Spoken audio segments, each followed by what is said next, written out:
براہ راست مناظر آپ ٹیلی ویژن اسکرین پر دیکھ سکتے ہیں، وفاقی اور صوبائی وزراء بھی ایئرپورٹ لاؤنج میں موجود ہیں، اور احسن اقبال نے بھی ان کو پھولوں کا ہار پہنایا اور انہیں خوش آمدید کہا۔ ارشد ندیم اس وقت علامہ اقبال انٹرنیشنل ایئرپورٹ کے لاؤنج میں موجود ہیں، اور وہاں پر موجود وفاقی اور صوبائی وزراء ان کا استقبال کر رہے ہیں۔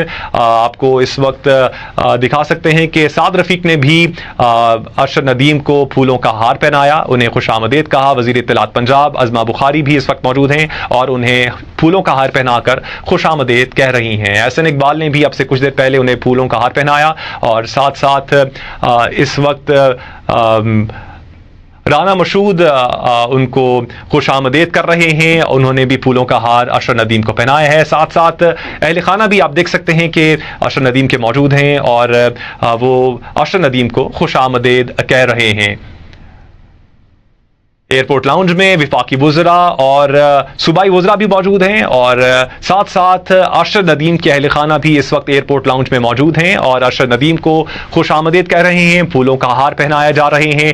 احسن اقبال آپ دیکھ سکتے ہیں، رانا مشہود بھی موجود ہیں، عظمہ بخاری بھی موجود ہیں، شیزا فاطمہ بھی موجود ہیں، اور آپ کو بتاتے چلیں کہ جو اہل خانہ ہیں ارشد ندیم کے، وہ بھی اس وقت ان کا استقبال کرنے کے لیے موجود ہیں۔ ارشد ندیم کا کہنا تھا کہ ماں اور قوم کی دعائیں رنگ لائی ہیں، اور امید ہے اب نہیں کہنا پڑے گا کہ کھیل کو پروموٹ کریں، اور اس وقت ارشد ندیم موجود ہیں، پاکستان میں واپس پہنچ چکے ہیں۔ ہم نیوز اور پوری قوم ان پاکستانی قوم کی طرف سے اپنے ہونہار فرزند ارشد ندیم کا استقبال کرنے کے لیے آئے ہیں۔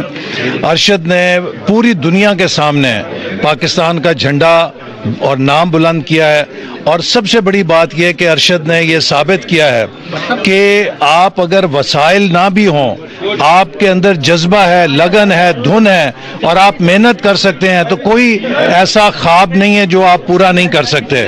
اور انشاءاللہ تعالی ایک ارشد ندیم جو آج پاکستان کے لیے میڈل لے کر آیا ہے، ہم کوشش کریں گے کہ اس جد و جہد اور کامیابی سے درجنوں ارشد ندیم پاکستان کے نوجوانوں میں پیدا ہوں۔